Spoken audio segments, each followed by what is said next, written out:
Welcome to my channel .com computer academy. .com computer একাডেমিতে আপনাদের পুনরায় স্বাগত জানাই। আজকের এই ক্লাসটি খুবই গুরুত্বপূর্ণ ক্লাস। এই ক্লাসে আমরা আলোচনা করতে চলেছি মাইক্রোসফট ওয়ার্ড বা এমএস ওয়ার্ড নিয়ে। তো চলুন দেখে নেওয়া যাক এমএস ওয়ার্ডের মাধ্যমে আমরা বিভিন্ন ইম্পর্টেন্ট কাজগুলি কিভাবে আমরা করতে পারি। তো চলুন আজকের আমরা এমএস ওয়ার্ডের নেক্সট ক্লাসে চলে যাই। তো আমরা ডাইরেক্ট কম্পিউটারে চলে এলাম। এখান থেকে এমএস ওয়ার্ডের একটি আমরা ফাইলকে ওপেন করে নিলাম। এটি একটি ব্ল্যাঙ্ক আমরা পেজ দেখতে পাচ্ছি। আজকের আমরা খুবই একটি গুরুত্বপূর্ণ এর মধ্যে কাজ করব, সেটি হলো টেবিল, অর্থাৎ এমএস ওয়ার্ডের মধ্যে আমরা কিভাবে টেবিল নিয়ে আসব সেটি আমরা দেখে নিই। এটি খুবই গুরুত্বপূর্ণ কাজ, কেউ স্কিপ না করে অবশ্যই পুরো ভিডিওটাকে মনোযোগ সহকারে দেখবেন। টেবিল নিয়ে আসতে চাইলে প্রথমে আমরা ইনসার্টের মধ্যে ক্লিক করে নেব, তারপরে নেক্সট অপশান টেবিলের মধ্যে আমরা এখানে ক্লিক করে নেব। নেওয়ার সঙ্গে সঙ্গে টেবিল এখানে ওপেন হয়ে যাবে। আমরা এখানে মাউসের সাহায্যে যতগুলো রো এবং কলম লাগবে আমরা ততগুলি রো এবং কলমকে সিলেক্ট করে নেব। এটি হচ্ছে একটি রো, এবং আমরা তলার দিকে যখন নামবো তখন দেখুন এখানে কলাম তৈরি হয়ে যাচ্ছে, অর্থাৎ কতগুলি কলাম আমরা নেব। অর্থাৎ উপর থেকে নিচের দিকে যেগুলি আছে এগুলো হচ্ছে কলাম, এবং পাশাপাশি যেগুলি আছে সেগুলি হচ্ছে রো। আমাদের যতগুলি প্রয়োজন আমরা রো এবং কলাম সিলেক্ট করে নিয়ে আমরা এটিকে ক্লিক করে দেব। সঙ্গে সঙ্গে কি হলো, এখানে ততগুলি রো এবং কলাম চলে আসবে। এবারে আমরা এই রো এবং কলামের মধ্যে কিন্তু আমরা টাইপ করে আমাদের বিভিন্ন প্রয়োজনীয় কাজগুলি আমরা করতে পারি। চলুন দেখে নিই আমরা এর মধ্যে ইম্পর্টেন্ট কিছু কাজ করে দেখি। এখানে টেবিলটিকে ফিল আপ করে নিলাম। এরপরে যদি আমরা চাই হেডিংটিকে সিলেক্ট করে এখান থেকে আমরা কালার দিয়ে দিতে পারি, এটিকে আমরা বোল্ড করে নিতে পারি, আন্ডারলাইন দিয়ে দিতে পারি। আমাদের প্রয়োজন অনুযায়ী আমাদের এখানে কিন্তু লেখার সাইজটিকেও বড় ছোট করে নিতে পারি। এবং এই লেখাগুলির ব্যাকগ্রাউন্ড আমরা যদি দিতে চাই তাহলে আমরা এখান থেকে ব্যাকগ্রাউন্ডটি সিলেক্ট করে নিয়ে এখান থেকে আমরা ব্যাকগ্রাউন্ডটি দিয়ে দেব আমাদের পছন্দ অনুযায়ী। এরপরে আমরা তলার অংশটিকে সিলেক্ট করে নিলাম। তলার অংশগুলিকে আমরা সিলেক্ট করে নিয়ে এটিকে আমরা যদি মিডিল নিয়ে আসতে চাই তো আমরা মিডিল করে দিতে পারি, বা হেডিংগুলিকে শুদ্ধ আমরা যদি মিডিল করতে চাই তাহলে এটিকেও মিডিল করে নিতে পারি। তো এছাড়াও আমরা এখানে আমাদের কাজগুলিকে সিলেক্ট করে নিয়ে সেটিকে আমরা বড় ছোট করে নিতে পারি। এটি আমি একটু বড় করে নিই তাহলে দেখার সুবিধা হবে। এছাড়াও আমরা এই টেবিলের উপরে আরেকটি ব্যাপার, আমরা যদি এখানে ক্লিক করে দিই দেখুন সঙ্গে সঙ্গে কিন্তু ও সাইজ অনুযায়ী কিন্তু কলামটিকে কিন্তু ছোট বড় করে নেবে, অর্থাৎ পারফেক্ট সাইজে নিয়ে নেবে। এরপরে আমরা এর যদি হেডিং একটি দিতে চাই তাহলে এবারে হেডিংটিকে আমরা একটু বড় করে নিই, সিলেক্ট করে নিয়ে এটিকে আন্ডারলাইন বোল্ড করে দিলাম, এবং আমরা এটি স্টাইলটিকে একটু চেঞ্জ করে নিই, এবং লেখাটিকে আমরা আমাদের প্রয়োজন অনুযায়ী আমরা এটিকে বড় করে নেব, এবং এটিকে আমরা প্রয়োজন অনুযায়ী কালারিংও করে নিতে পারবো। আমরা লেখাটির কালারও পরিবর্তন করে নিলাম। প্রয়োজন হয় এই টেবিলটিকে বাড়ানোর জন্য তাহলে আমরা লাস্ট সেলে আসার পরে এখান থেকে আমরা ট্যাব পুশ করে দেব। দিলে কি হবে, সঙ্গে সঙ্গে টেবিলের কিন্তু নেক্সট কলামটি কিন্তু বেড়ে যাবে, বা নেক্সট 5 নম্বর রোতে আমাদের লেখার জন্য আরেকটি রো তৈরি হয়ে যাবে।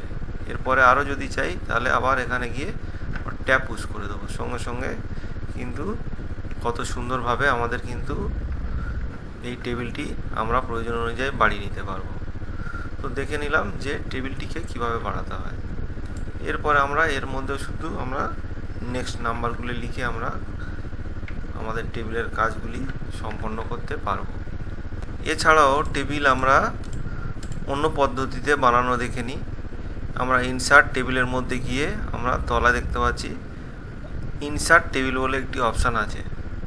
এটিকে যদি আমরা ক্লিক করে দিই তাহলে এখানে কিন্তু আমাদের দেখাবে নাম্বার অফ কলামস, অর্থাৎ কতগুলি আমরা কলামস নিতে চাই।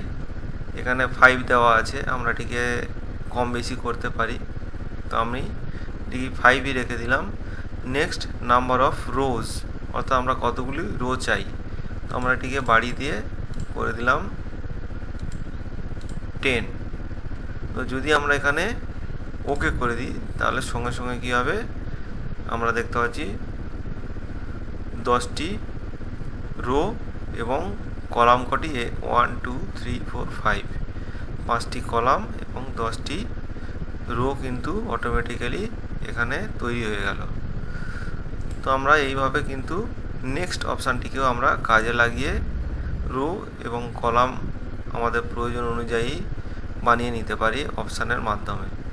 এইভাবে আমরা সেকেন্ড পদ্ধতিতে আমরা টেবিল বানানো দেখে নিলাম।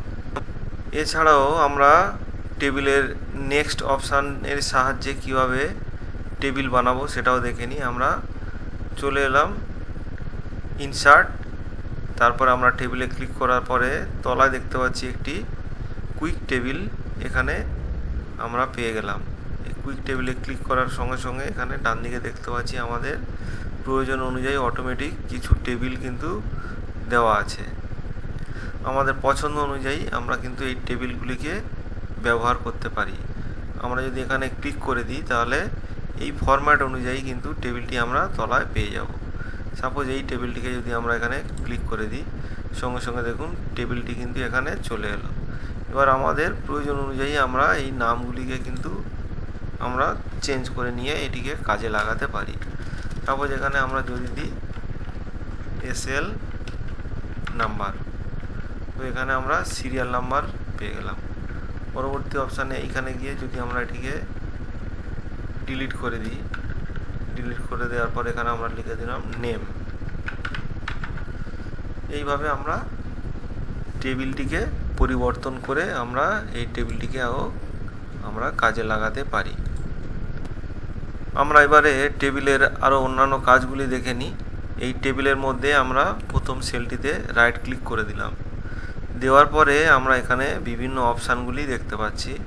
এর মধ্যে আছে ইনসার্ট, অর্থাৎ আমরা যেখানে রাইট ক্লিক করেছি এখানে যদি আমরা ইনসার্ট কলম টু দ্য লেফট এখানে যদি আমরা ক্লিক করি তাহলে সঙ্গে সঙ্গে কী হলো 1 2 3 4 5 6, অর্থাৎ 5টি কলম ছিল কিন্তু বাঁদিকে আরেকটি কলম বেড়ে গেল। আমরা টেবিলে যদি আরেকটি কলামকে যদি বাড়াতে চাই তাহলে আমরা এখানে টেলিফোন নাম্বারে কার্সারটিকে রেখে দিয়ে রাইট ক্লিক করে দিলাম, দেওয়ার পরে ইনসার্টে চলে গেলাম। ইনসার্টে গিয়ে যদি আমরা ইনসার্ট কলম টু দ্য লেফট এখানে যদি ক্লিক করে দিই তাহলে কী হলো, বাঁ দিকে কিন্তু একটা এক্সট্রা কলম চলে এলো। এখানে আমরা লিখে দিলাম ফাদার্স নেম, যে আমাদের প্রয়োজন অনুযায়ী আমরা এটিকে আমরা লিখে দিতে পারি। তো ফাদার্স নেম লিখে দিলাম। এরপরে যদি আমরা এখানে ক্লিক করে ইনসার্টে যদি আমরা রাইট করি তো ডান দিকে তাহলে আরেকটি কলম তৈরি হয়ে গেল। দেখুন ডান দিকে কিন্তু একটি কলম তৈরি হয়ে গেল। এবার আমরা এখানে রাইট ক্লিক করে যদি আমরা ইনসার্ট রো অ্যাবাভ যদি আমরা ক্লিক করে দিই তাহলে কি হলো, উপরের দিকে একটি রো তৈরি হয়ে যাবে। এখানে ক্লিক করে যদি আমরা ইনসার্ট রো বিলো তো এখানে ক্লিক করলে দেখুন এর তলায় কিন্তু আরেকটি তৈরি হয়ে গেল রো। তো এইভাবে আমরা আমাদের রোগুলি উপরে নিচে এবং লেফট রাইটে আমরা কিন্তু বাড়াতে পারবো। রাইট ক্লিক করলাম, ইনসার্ট সেল ডাউন, আরেকটি কিন্তু সেল তৈরি হয়ে গেল বা আরেকটি রো তৈরি হয়ে গেল। এইভাবে আমরা একেবারে তলায় কিন্তু আমাদের আরেকটি করে রো বানিয়ে নিতে পারি। রাইট ক্লিক করার পরে যদি আমরা ডিলিট সেলে চলে যাই, এখানে ডিলিট এন্টার রো, এটিতে ক্লিক করলাম, রোটা কিন্তু ডিলিট হয়ে গেল। রাইট ক্লিক করে ডিলিট, যদি আমরা কলামে ক্লিক করে দিই কিন্তু তাহলে কলামটি কিন্তু ডিলিট হয়ে যাবে। তাহলে খুব ইজিলি আমরা আমাদের কাজটি করে নিতে পারবো। আমি চাইছি যে এটিকে দুভাগে ভাগ করতে, তো আমি এটিকে রাইট ক্লিক করে স্প্লিট সেলে গেলাম, যাওয়ার পরে number of column 2, number of rho 1, ওকে করে দিলাম। সঙ্গে সঙ্গে কি হলো, মাঝখান দিয়ে কিন্তু সেলটিকে দুভাগে ভাগ করে দিলাম। পুরো টেবিলটিকে সিলেক্ট করে আমরা রাইট ক্লিক করে আমরা যদি বর্ডার অ্যান্ড শেডিং করে দিই তাহলে এখানে বিভিন্ন রকম বর্ডার চলে আসবে। আমাদের পছন্দ অনুযায়ী আমরা কিন্তু এখানে বর্ডারটি নিয়ে নেব। বর্ডারের থিকনেস আমরা দিয়ে দেবো আমাদের প্রয়োজন অনুযায়ী। এছাড়াও কালার আমরা দিতে পারবো, যে কালারটি প্রয়োজন হবে। এখান থেকে আমরা বিভিন্ন ডিজাইনের আছে সেগুলি আমরাও দিয়ে দিতে পারি। সাপোজ এখানে এটি ডবল করে দিলাম, যদি ওকে করে দিই সঙ্গে সঙ্গে কী হবে, আমাদের কিন্তু যে টেবিলটা বানিয়েছিলাম সেই টেবিলটি কিন্তু চেঞ্জ হয়ে যাবে। তো আমরা এখানে রাইট ক্লিক করে নিলাম, নেওয়ার পরে বর্ডার অ্যান্ড শেডিংয়ে গেলাম। আমরা এটিকে সিঙ্গেল লাইন করে দেব, সিঙ্গেল লাইন করে দিলাম এবং সিঙ্গেল ক্লিক অন ওকে করে দিলাম। তো আমরা দেখতে পাচ্ছি কত সুন্দরে একটি টেবিলের কালার আমরা পরিবর্তন করে নিলাম। এরপরের option text direction. Text direction অর্থাৎ আমরা টেক্সটটিকে কিভাবে লিখব। যদি আমরা টেক্সটটি এইরকমভাবে আড়াআড়িভাবে লিখতে চাই তাহলে এটিকে আমরা ওকে করে দেবো। এর মাধ্যমে আমরা ঘুরিয়ে লিখতে পারি। নেক্সট অপশানে আমরা যাই সেল অ্যালাইনমেন্ট, অর্থাৎ সেলের মধ্যে যদি আমরা কোনো অ্যালাইনমেন্ট চেঞ্জ করতে চাই তাহলে সেখানে রাইট ক্লিক করে সেল অ্যালাইনমেন্টে আমরা যেতে পারবো। এখানে সেন্টার আছে, আমরা এটা বাঁ দিকে, মিডিল, ডান দিক, বিভিন্ন দিকে বা আমরা তাহলে এটিকে প্রয়োজন অনুযায়ী আমরা অ্যালাইনমেন্ট করে সেখানে ক্লিক করে দেবো, দিলে সেটি সেইভাবে অ্যালাইনমেন্ট হয়ে যাবে। নেক্সট অপশান আমরা